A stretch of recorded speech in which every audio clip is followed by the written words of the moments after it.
आज तक कोई सी सरकार किसान से जीत पाई है जो ये जीत पाएगी? अरे सीमा पर हमारा बेटा तिरंगे में लिपट के आता है और ये फर्जी राष्ट्रवादी हमें जो देशभक्ति सिखाते हैं। सीमा पे हमारा बेटा जवान होता है, ये आरएसएस के नागपुरिया कुत्ते हमें तिरंगे का सम्मान सिखाते हैं, जिनके यहाँ 55 साल तक तिरंगा नहीं लहराया गया। ये आरएसएस वाले जो 1947 से 50 तक तिरंगे को जलाते थे, ये आरएसएस वाले हमें देशभक्ति सिखाएंगे। जब देश आज़ादी की लड़ाई लड़ रहा था, ये अंग्रेजों के तलवे चाट रहे थे, ये गद्दार जयचंद हमें देशभक्ति सिखाएंगे। तुम मंदिर की बात कर रहे, मैं तो ये कह रहा संसद को भी प्राइवेट में दे दो तो पीछा ही छूट जाएगा। हाँ, इसे प्राइवेट में दो तो इन नालायकों से तो पीछा छूट जाएगा हमारा। ये क्या है देश में, किया क्या इसने?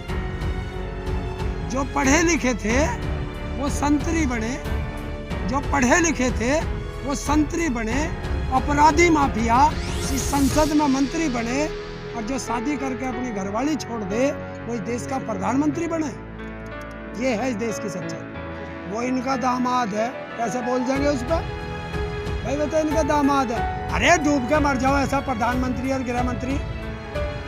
इन्होंने ऐसा मौका दिया है क्यों कि विदेश को बोलना पड़ा? अरे इन पर छोटे छोटे सेलिब्रिटी है, इन पर तो ये सारे बोल रहे।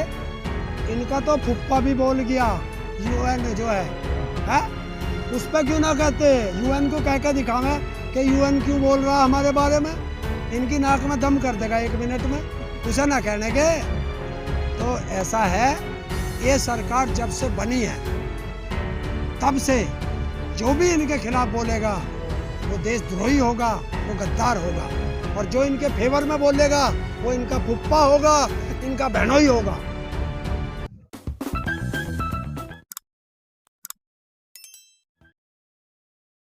मिलोगे तो वो सब आपको किसानों को नक्सलाइट, आतंकवादी और पता नहीं क्या क्या बता रहे हैं। क्या जवाब देंगे ऐसे लोगों को जिनको आप पैसे देते हैं टिकट के माध्यम से? देखिए, अक्षय कुमार का नाम लिया तो वो तो हिंदुस्तानी नागरिक ही नहीं है जी, क्योंकि भारतीय नागरिकता वो छोड़ चुका है। तो वो फिर क्यों बोल रहा? उसका क्या मोदी फुप्पा लगे जी?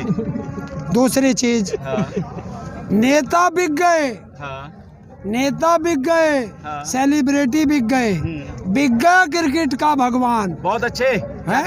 और एक ही देश में बचा है जिसे कोई माई का लाल नहीं खरीद सकता, उसका नाम है भारत का किसान। भारत माता की जय। ये भी कहा जा रहा है कि जो लोग मतलब कि भारत अंतर्राष्ट्रीय जिन्होंने समर्थन किया उनको हिंदू फोबिया है, मतलब कि वो लोग हिंदुओं से के विरोधी हैं। बिल्कुल। और जो जिन्होंने भी किसान का समर्थन कर दिया, आज ही कई लोगों ने ये ट्वीट किया मीना हैरिस को कि आप हिंदू फोबिया है आपको, और उसने कहा कि मैं हिंदू हूँ। चलिए, हिंदू फोबिया, ये सारे जो यहाँ पड़े हैं ये सारे कौन से ईसाई हैं? भाई ये कौन सा ईसाई है? सारे हिंदू हैं, मुस्लिम है, सिख है? अब इसे धर्म में बांटोगे, मतलब तुम्हें कोई कुछ कहे तो बुरा लगेगा। मतलब अगर तुम कुछ, वे यही विदेशी अगर जब मोदी की बड़ाई कर रहे थे, मोदी के जयकारे कर रहे थे विदेश में, तो ये अच्छे थे। आज मोदी की सच्चाई बता रहे हैं तो ये बुरे लग रहे हैं। फिर वही डायलॉग आता है, इनका हमारा कुत्ता कुत्ता, इनका कुत्ता टॉमी। और मैं कहना चाहता हूँ कि जो भी देश के किसानों का समर्थन करेगा, किसान उसका सम्मान करेगा, धन्यवाद करेगा। जिस तरीके से सचिन तेंदुलकर ने जो है किसान आंदोलन में अपना पार्टिसिपेट किया और किसानों के खिलाफ जो है उसने लिखा, उस बात को लेके जो है जो बीसीसीआई के जो अभी समय चेयरमैन बनाए हुए या डायरेक्टर बनाए हुए हैं वो अमित शाह के बेटे हैं। उन्होंने सचिन तेंदुलकर के बेटे अर्जुन तेंदुलकर को भारतीय क्रिकेट टीम में जगह दे दी है। क्या कहेंगे इस बात को? अरे तुम बेटे की बात कर रहे हैं, उनका तो बाप भी अंबानी खरीदा है। अरे सचिन बिका किसके यहाँ जाके? अंबानी के। तो जब जो मुझे खरीदेगा मैं उसका कुत्ता हो गया, और कुत्ता अपने मालिक को कभी भौंक सकता है? नहीं भौंकेगा। तो बाप तो गया बेटे को और बेच पागा। और जैसा कौन है यो कौन है? देश का लुटेरा है वो, जो 50,000 रुपए से एक साल में 80 करोड़ बनाने वाला। कैसे बना वो? धनिया बेच के। कौन कैसे बनेगा? और दूसरी चीज, जो वहाँ पे गुजरात में कोऑपरेटिव बैंक है, उसमें पता नहीं 800-900 करोड़ रुपया एक दिन में जमा हुआ था। वो कहाँ है काला धन? तो ये तो सारे खानदानी चोर हैं। जिसका बाप तड़ी पार हो तो उसका बेटा कैसा होगा, ये देश को पता है। अच्छा हरिंदर ताऊ, एक बात और बड़ी महत्वपूर्ण है, क्या आपको नहीं लगता कि जो फिल्म इंडस्ट्री है उसको एक फिल्म बनानी चाहिए? कौन सी? ना घर में लुगाई, फिर भी देश की संपत्ति बेच खाई। क्या कहेंगे अब? ना घर में लुगाई, फिर भी देश की संपत्ति बेच खाई।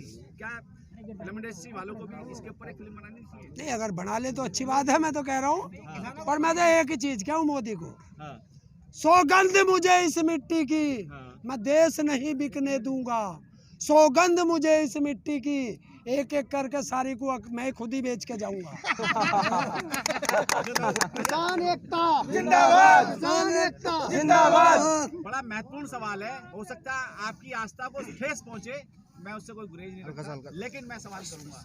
जिस तरीके से केंद्र की सरकार तमाम उद्यम बेच दिए, स्टील अथॉरिटी इंडिया हो, गेल इंडिया हो, LIC हो, हाँ। रेल हो, एमनीवे, जितनी भी 26 कंपनियां थी वो बेच दी। क्या इस सरकार को, जो संघीय और भाजपा सरकार है, इस देश के जो बड़े बड़े मंदिर हैं उसका भी प्राइवेटाइजेशन कर देना चाहिए? चाहे वो तिरुपति बालाजी हो, चाहे वो जो है सिद्धि विनायक हो, चाहे इसके अलावा वैष्णो देवी हो। क्या कहेंगे इस बात को लेकर? तो मंदिर की बात कर रहे, मैं तो ये कह रहा हूँ संसद को भी प्राइवेट में दे दो तो पीछा छूट जाएगा।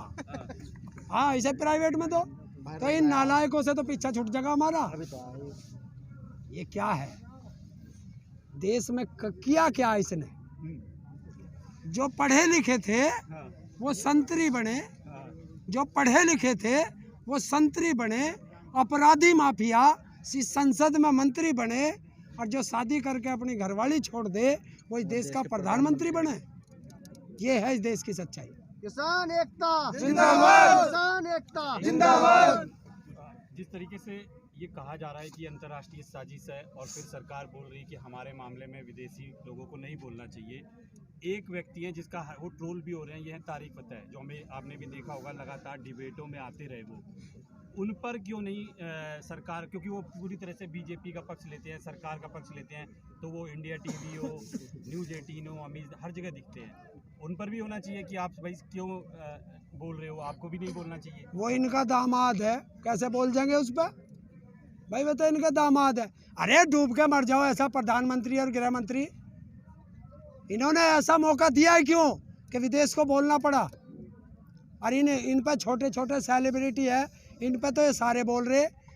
इनका तो फुप्पा भी बोल गया, UN जो है उस पर क्यों ना कहते? UN को कह के दिखावे कि UN क्यों बोल रहा हमारे बारे में। इनकी नाक में दम कर देगा 1 मिनट में, उसे ना कहने के। तो ऐसा है, ये सरकार जब से बनी है तब से जो भी इनके खिलाफ बोलेगा वो देशद्रोही होगा, वो गद्दार होगा, और जो इनके फेवर में बोलेगा वो इनका फुप्पा होगा, इनका बहनोई होगा।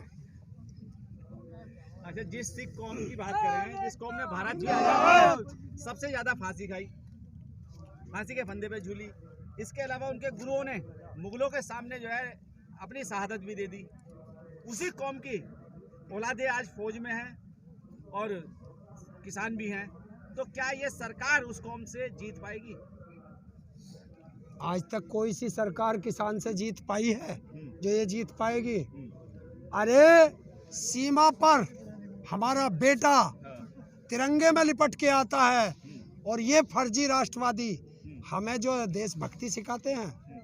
सीमा पे हमारा बेटा जवान होता है, ये RSS के नागपुरिया कुत्ते हमें तिरंगे का सम्मान सिखाते हैं, जिनके यहाँ 55 साल तक तिरंगा नहीं लहराया गया। ये RSS वाले जो 1947 से 50 तक तिरंगे को जलाते थे, ये RSS वाले हमें देशभक्ति सिखाएंगे।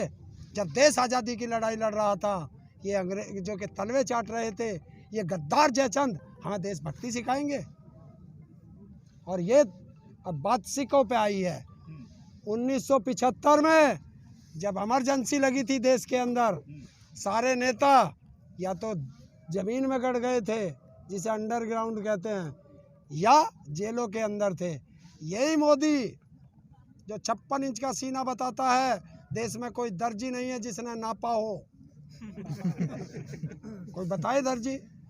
यही नरेंद्र मोदी अहमदाबाद से भागा था, कच्छ के गुरुद्वारे में जाके पगड़ी बांध के दाढ़ी बढ़ा के 2 साल तक सिख बन के रहा था। जब इसे आतंकवादी नहीं दिखाई दिए, जब इसे है खुला है, कच्छ का गुरुद्वारा है, जाइए और वहाँ का रिकॉर्ड देखिए। 2 साल तक छुप कर रहा था, खुला है, चैलेंज है मेरा। पर ये नेता जो है ना, ये सारे एक थैली के जट्टे बट्टे हैं। तू मेरी मत कह, मैं तेरी नहीं कहने का। जिस तरीके से अन्नदाता जो है अन्न बोने का जमीन में काम करता है, लेकिन इस संघी सरकार ने, भाजपा सरकार ने किसानों के रास्तों पे कील सुन में पता नहीं क्या क्या बो दिए। क्या कहेंगे ऐसी सरकार को? अरे हम क्या डरे हैं कील बोले? एक रफ है वो बच रही है, वो फोर्स चौथी को उसे भी लगा ले। बिल्कुल हम डरे हैं, उसे चलाओगा कौन? इन्हें यो ना पता वो फोर्स को चलाओगा कौन? या तो हमारा भाई होगा या हमारा बेटा होगा। अरे इनकी तो मान हुई तो मर रही है कि अगर उधर को मुंह हो गया, उसका मुंह इधर से होने से उधर को हो गया तो क्या होगा? ठीक है सर। किसान मजदूर एकता जिंदाबाद, किसान मजदूर एकता जिंदाबाद। इस आंदोलन को गति देनी है, आगे बढ़ाना है। आपको बहुत सारे लोग हमारे चैनल के माध्यम से फॉलो करते हैं, देखते हैं, उनको क्या संदेश देना चाहेंगे अगर इस आंदोलन को आगे बढ़ाना है, गति देनी है तो? देखिए, अपने अपने गांव से अगर 10 आदमी एक गांव से आते हैं तो वो यहाँ रहे, और उनमें से किसी को घर जाना है तो पहले 10 दूसरे आए तब जाएं। और एक संदेश कि अगर देश को बचाना है तो कसम खा लो किसानों कि गर्दन कट जाए, घर बिक जाए, जमीन बिक जाए, पर इस बीजेपी को कभी वोट मत दे देना। बहुत अच्छे। किसान एकता